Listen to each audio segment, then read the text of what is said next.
then. They were trying to legalize pot, and I was actually in Rodney Square and got to do a piece there. So anyway, so then I wrote for the Wilmington News Journal, which is the main newspaper in Wilmington, in Delaware, and I wrote for the real estate sections and special sections that had to do with women and also senior citizens. So those became like a little niche in terms of writing.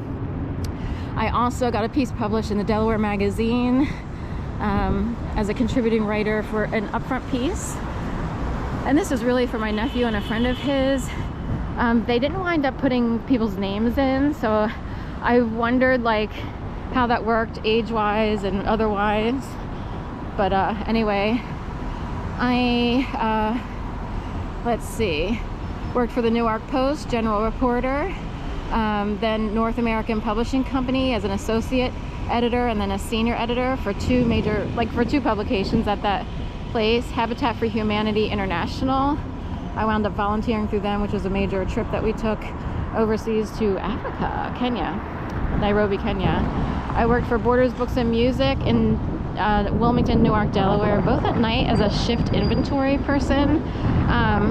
They used to have a Borders Books and Music here where Insomnia Cookie is, and then it turned to like a Walgreens or something. And then I later would move into daytime sales. Do we want to do City Hall? Okay. I also substitute taught in Delaware, only on a few occasions because I'm not cut out to do that, but I was willing to try it. It's really hard to do.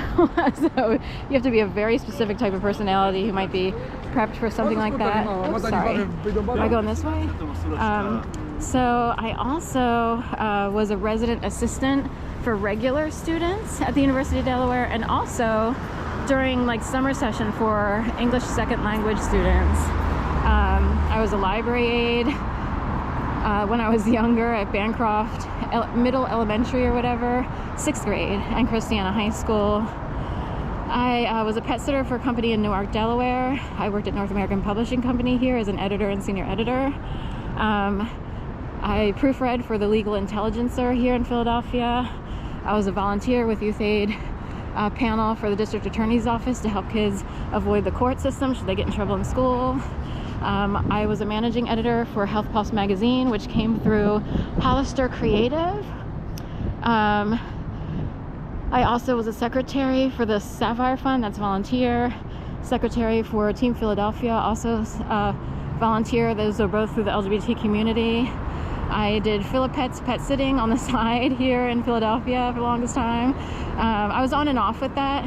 I worked in Giovanni's Room bookstore here as a bookseller, like part-time, but it was like 30 hours. That was the last brick and mortar LGBTQ bookstore. And let's see, I worked for Erickson Retirement Communities as a contract writer for advertisements, TV scripts, and newsletter. I wrote for the University of Florida Law Alumni Magazine. I wrote for the Temple University Alumni Magazine. I trained with Women in Transition, or actually at Women in Transition, I actually served as part-time counselor advocate. So I worked there. I also trained with Women Against Abuse and Women Organized Against Rape, and I did the hotline and field work, like going to a hospital for women who show up at hospitals needing rape kits. I wrote for Edge Publications Philadelphia, both in Philadelphia, Boston, and Florida. So City Hall. Let's see, I wrote for Phillyist.com, which was like, you know, a special online article, column, blog kind of thing back in the .com era of the mid-2000s, and I wrote about dog walking back then. I wrote for Curve magazine, both for their print magazine, actually their last print magazine, and then for a couple, like three or four pieces for their online entity. Walters Kluwer Lippincott Publishing Company. I was hired to edit for their NCLEX nursing exams, specifically the psychological ones that deal with pediatrics.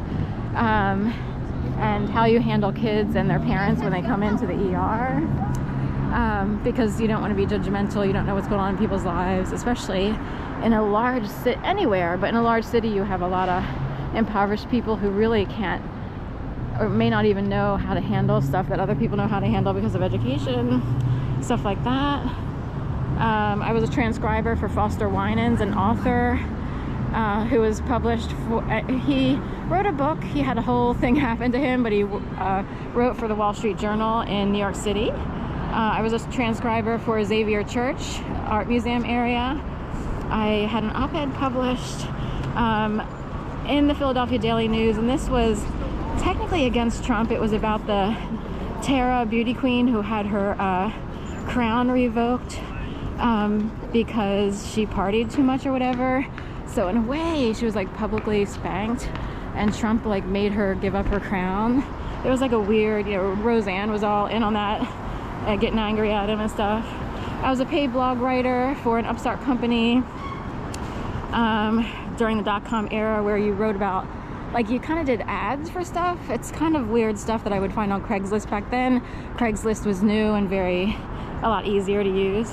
I also paid blog poster researcher for a financial upstart. I forget the name of it, and I kept looking to find. You recording?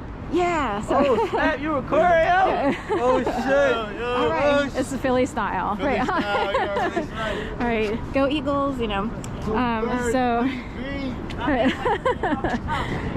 So what else did I do? Oh, and I forget the name of that company, but during the mid-2000s, there were a million upstart companies paying people even like $25 or $5 a post even, and it was a way to like kind of get like an extra $50 a week, which, you know, when you're in an apartment and trying to make a living freelancing like that, and anything works, you know. So I was also let's see, I wound up working for Whole Foods Market to make ends meet at one point when contract writing, you know, grew slim because the .com era started to come to an end. I worked as a writing tutor at the Community College of Philadelphia. I was a panel member for long-term blog writing for the LGBT Journalist Conference. I wrote and self-published, you know, via bookbaby.com, 4 books and 1 essay. I was a good karma yogi for both Yoga Habit and Maha Yoga. I was a writing instructor for Santa Fe College, Community College in Gainesville, Florida. Whoops, come back down here. And let's see.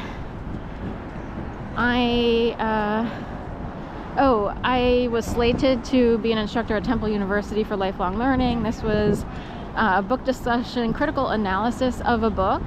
There was the Delta variant in play, so that messed things up a little bit. It was still the pandemic. I worked for Starbucks in Gainesville, Florida to make ends meet when I first moved there. I hated it, of course, because I was, you know, by the time you're a certain age and you have this much experience, you don't really want to have to, it's hard to do that. People are younger and doing other things in their lives working there. I was a substitute teacher for both public and private schools in Gainesville, Florida. And Kelly Staffing Services came on the scene while I was there to handle substitute teaching. I would pick private as a better source for experience. It's too hard.